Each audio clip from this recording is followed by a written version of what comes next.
Bonsoir. Alors aujourd'hui, Canal, première étape. Alors pourquoi Canal? Parce qu'en fait on va parler du canal du Rhône à 7. Effectivement, donc samedi après-midi, à la Maison des Associations, donc samedi dernier, c'est-à-dire le 1er,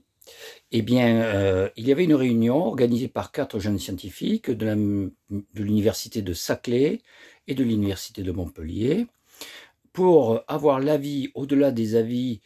qu'ils auront de la part des collectivités territoriales, l'avis des habitants, en fait, sur la situation du canal de Rhône à 7 aujourd'hui et sur quelles sont leurs propositions au regard d'une évolution sur la base de renseignements géographiques et techniques qu'ils possédaient depuis Beaucaire, en fait, jusqu'à Sète. Ces jeunes scientifiques étaient commandités par la région Occitanie et en relation bien sûr étroite avec les voies navigables de France, alias VNF,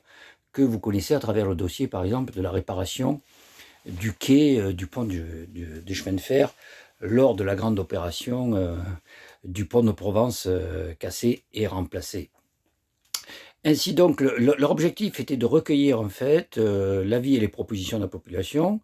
à l'horizon 2050, hein, et on a donc débattu sur la base des renseignements qui étaient donnés et formulé des propositions de remise en état, bien sûr, de maintien et même d'ailleurs de développement en insistant sur les berges, donc en matière de consolidation et aussi d'utilisation, dans un souci de développement qui est à la fois écologique, parce que la biodiversité est très concernée par le canal et ses abords, touristique aussi, hein, si ce n'est sportif d'ailleurs, et aussi sur le chapitre que je qualifierais de social, c'est-à-dire l'utilisation par les populations, ne serait-ce que pour des lieux de promenade par exemple, ou de sport. Alors, ceci va être remis donc dans le dossier de l'ensemble du parcours et donc des communes et des communautés de communes concernées pour le canal, qui seront auditionnés et pour lesquels d'ailleurs il faudrait qu'au niveau des Guemortes, on recueille un maximum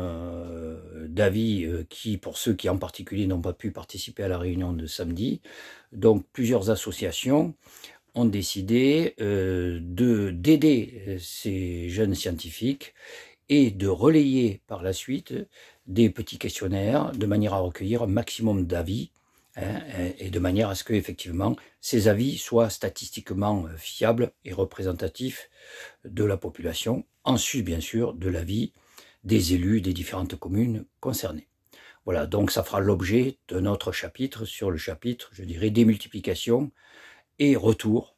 vers ces jeunes scientifiques des avis de vous tous et de tous ceux à qui vous pourrez, je dirais, envoyer les informations et les questionnaires qu'ils vont bientôt nous fournir. Bonne soirée, à très bientôt.